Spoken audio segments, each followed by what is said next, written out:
Well, one that always stands out is kind of the first sort of big away day that I remember going on. That was when I was 10, and it was the FA Cup run to the semi-final back in 2003. And the game that sticks out from that run was away at Sunderland, where little old Watford from the Championship beat Premier League opposition away from home.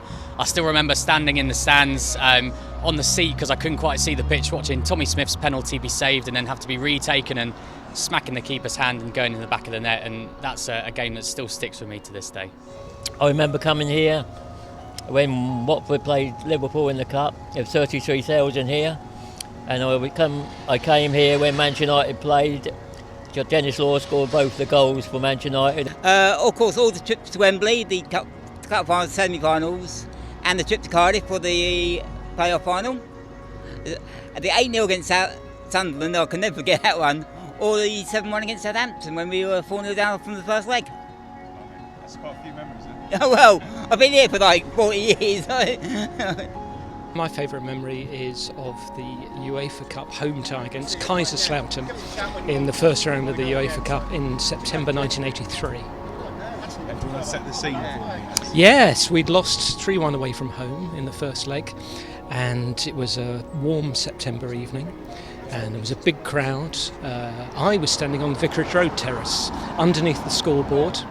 I'd brought a placard that I'd made because it was one of those nights where we were cheering loudly, and brought everything to the game to wave, to cheer the boys on.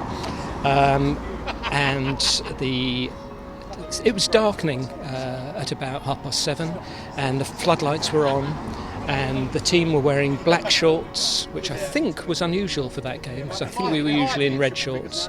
Kaiserslautern were in red, and everything was glistening, everything was shining. We were all very excited. It was very noisy under the scoreboard, and within 10 minutes we were 2-0 up. So we were level on aggregate and ahead on the away goal, and it was so hugely exciting.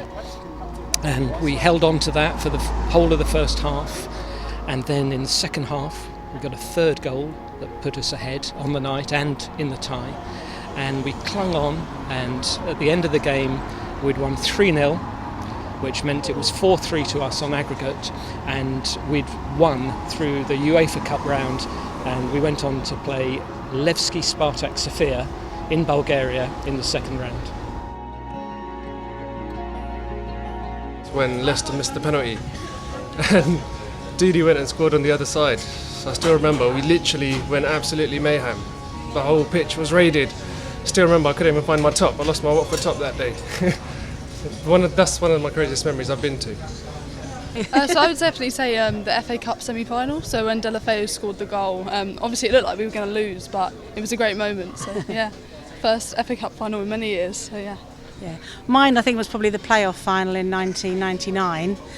So she wasn't even born then, but it was incredible. I just remember the atmosphere and actually this season as well with the cup final was amazing, but obviously that's much nearer to my memory. Going back to 1999, it was great. I think probably my most memorable favourite game of all time was when Watford came back from 4-0 down after the first leg against Southampton in the League Cup. They won 7-1 after extra time. It was the most amazing atmosphere that I've ever felt in the ground. Young players coming in, performing out of their skin. Brilliant. And then come to the Graham Taylor era, and obviously, you know, I think a lot of the old supporters today, if some might have passed on now, but they'll be very proud of Watford, what they've achieved from being a fourth division club all those years ago. And I say you support them in and out, whether they lose or win, because they're your club, you know.